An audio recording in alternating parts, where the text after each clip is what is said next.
একটি জীবন চলে যাওয়ার ক্ষতি কোনো কিছুর মূল্যেই পূরণ হওয়া সম্ভব নয়, না অর্থ দিয়ে, না সঠিক বিচার দিয়ে। অকালে সন্তান হারানো মাটি শেষ নিঃশ্বাস অবধি বুক চাপড়ে কাঁদবে, জীবন্ত লাশ হয়ে বেঁচে থাকবে মৃত্যুর আগে অবধি।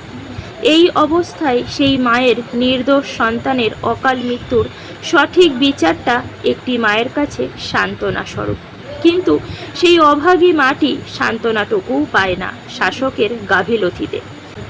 বর্তমান সরকার, আমাদের মুখ্যমন্ত্রী মাননীয় শুভেন্দু অধিকারী মহাশয়কে আমার আন্তরিক ধন্যবাদ জানাচ্ছি।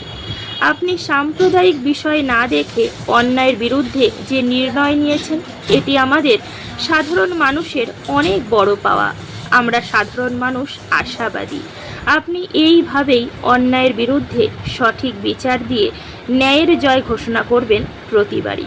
ধন্যবাদ স্যার, আপনাকে অসংখ্য ধন্যবাদ।